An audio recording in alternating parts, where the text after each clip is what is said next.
Em nosso estudo de hoje, a lição 60 do livro Religião dos Espíritos, Estranho Delito. Observando a hostilidade manifesta que vem sofrendo a doutrina espírita desde a enunciação de seus princípios com Allan Kardec, estudemos o motivo pelo qual teria sido Jesus condenado na barra dos tribunais humanos. Todos sabemos que o Cristo não foi vítima de assassínio vulgar. Não obstante, sem razão, foi preso, inquirido, processado, qualificado na posição de réu e condenado à morte pelo mais alto conselho da comunidade a que pertencia. O libelo não permaneceu circunscrito ao âmbito religioso da nação israelita. A sentença foi conduzida à ratificação do arbítrio romano, na pessoa de Pilatos, submetida à consideração da autoridade provincial, na presença de Antipas e, em seguida, exposta ao veredito da multidão. Dentre todos os poderes a que foi apresentado, não se tem notícia de voz alguma que se levantasse para defendê-lo. Entretanto, qual teria sido a culpa do mestre nos quadros de seu tempo? Ter-se-ia incompatibilizado com os sacerdotes? Declarava ele mesmo que não vinha destruir a lei, mas sim dar-lhe cumprimento. Afrontaria acaso os abastados do mundo? Não possuía uma pedra em que repousar a cabeça. Guerreara os políticos dominantes? Ensinava o respeito à legalidade, proclamava que se deve dar a César o que é de César e a Deus o que é de Deus. Menoscabara, porventura, o prestígio dos médicos? Valia-se apenas da oração e do magnetismo divino de que se fazia intérprete no socorro aos doentes. Dilapidar o interesse dos comerciantes? Em sua época, qual acontece ainda hoje, pratica a beneficência quem multiplique pães e peixes em favor dos famintos.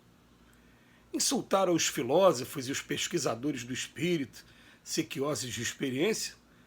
Ele mesmo anunciou que todos conheceremos a verdade e que a verdade nos fará livres.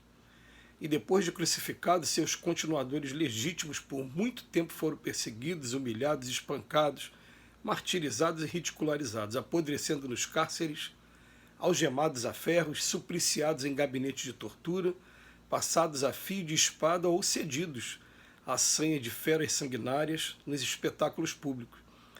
E agora que a doutrina espírita lhe revive os ensinamentos, quantos lhe esposam o programa de educação e justiça, de libertação moral e fraternidade pura, já que a evolução do direito entre os homens não mais permite que se ergam cruzes e fogueiras para os que creem na sabedoria e no amor da providência divina.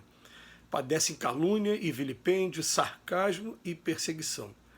Isso, porém, acontece simplesmente porque a infração do espiritismo que reverencia a religião, ilumina a filosofia e venera a ciência, tanto quanto o delito de Jesus e de seus genuínos seguidores nos 3 primeiros séculos do cristianismo apostólico, é o de combater o cativeiro da ignorância e o império do vício, a sombra da mentira e o domínio da opressão, ajudando a alma do povo a sentir e a raciocinar. Textos como esse, de vez em quando, são muito bons a gente ter acesso, porque a gente sabe que o preconceito é muito grande em cima dos espíritas, a gente não só em cima dos espíritas, como também, há algum tempo atrás, era muito grande em cima dos protestantes, e, paradoxalmente, de um tempo para cá, muitos protestantes passaram a ser os protagonistas também de preconceitos enormes em cima das religiões afro-brasileiras e de outras religiões também que hoje seriam considerados gentis, dentro daquela coisa dos gentios para eles, e a gente precisa estar tendo contato com lições como essa para a gente poder fazer a seguinte comparação. O Emmanuel teve o cuidado de dizer para a gente que aqueles que seguiram o Cristo em sua época, eles foram martirizados das maneiras mais cruéis possíveis encontradas na época. Ele vem dizer para a gente que aqueles que o seguiram, eles tiveram prisão, seus continuadores foram perseguidos, humilhados, espancados, martirizados, ridicularizados, apodreceram dos cárceres, foram algemados a ferro, foram supliciados em gabinete de tortura, espada ou então entregue aos leões nas arenas, como o caso do Coliseu lá em Roma. E ele vem falar para a gente, agora, o que está acontecendo com a doutrina espírita? A gente já vive um momento em que o direito não permite mais que se ergam cruzes e fogueiras para aqueles que não pensam iguais àqueles que estão no poder. Isso não acontece mais nos dias de hoje, graças à evolução da nossa legislação, graças à evolução dos nossos direitos. Mas a gente sabe que ainda no mundo a religião ela ainda mata mesmo. A divergência religiosa ainda traz um problema muito grave em países do Oriente Médio, em alguns países asiáticos, devido a esse rigor aí. Mas aqui no Brasil, a gente pode dizer que a religião, de regra, ela não mata, de regra, tanto que os casos excepcionais até aparecem nas mídias, né, como aconteceu agora há pouco tempo, né, os ataques aos centros de Umbanda, e como aconteceu também, por exemplo, o índio, que coitado, que foi incendiado em Brasília. Acontecem casos, sim, acontece. Mas a regra é que não aconteça. De regra, aqui no Brasil, acaba com amizades, acaba com casamentos, acaba com relacionamentos, porque as pessoas não aprendem que ainda que a gente precisa e muito aprender a respeitar a religião do outro, porque a religião do outro simplesmente ela vai encerrar a base de toda a vida daquela pessoa. A gente costuma colocar toda a nossa esperança daquilo que a gente crê, né? E dentro da gente e pautar toda uma conduta de vida. Então a gente vai aprender que se a regra áurea do cristianismo é amar o próximo como a si mesmo, você respeitar a religião da pessoa é respeitar muita coisa. A gente tem que entender que hoje dentro da nossa Declaração de Direitos, o primeiro direito e o inviolável é a vida. A vida está à frente de todos eles. Em segundo lugar, depois da vida, é a sua integridade física e a sua integridade mental.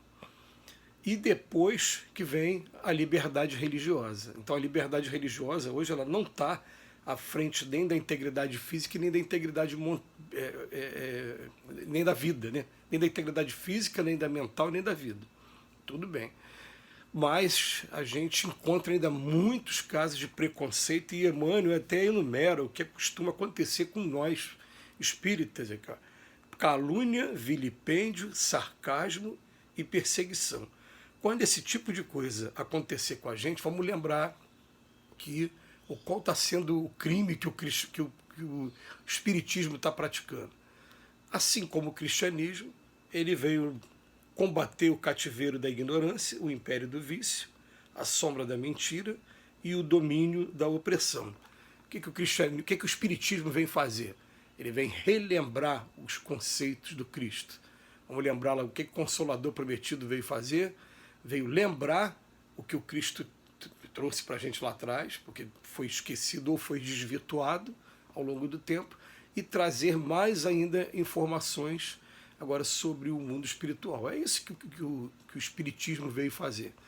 É claro que o espiritismo nos dias de hoje ainda é confundido com um monte de coisas, e a gente convida a todos a pegarem a introdução do Evangelho segundo o Espiritismo, quando vem falar da autoridade da doutrina espírita. Vem falar, em primeiro lugar, a doutrina espírita não foi escrita por apenas um espírita, ela foi trazida em diversos pontos do planeta por diversos médios e pessoas sem se conhecerem, de culturas diferentes, e que as informações estão confrontantes, está tendo concordância nas informações. Então ele vem, primeira coisa, a autoridade moral da doutrina espírita se dá assim. Hoje Deus não privilegia mais grupo algum, isso fez parte de uma época, né? Mas hoje não, hoje traz através de qualquer pessoa ao redor do mundo. E outra coisa, lá no livro Evangelho segundo o Espiritismo está escrito assim: somente é Espiritismo todo ensino de cunho exclusivamente moral. Então façam a reflexão, que a gente facilmente vai saber o que é Espiritismo e o que não é. Porque a gente está o tempo todo vendo aí vídeos no YouTube falando, vídeos, isso aí não é espírita. Não, Espiritismo não é isso. Espiritismo é ensino de cunho exclusivamente moral, trazido por diversos espíritos em todo canto do planeta, que mesmo sem se conhecer estão dizendo a mesma língua. Isso é Espiritismo. Agora, quando é trazido por um grupo só, uma pessoa só, isso é de única e exclusiva responsabilidade daquele que está trazendo a informação. A gente encontra dificuldades, encontra sim, mas vamos lembrar que dificuldade muito maior encontrar os cristãos da primeira hora. Que Jesus nos abençoe hoje e sempre.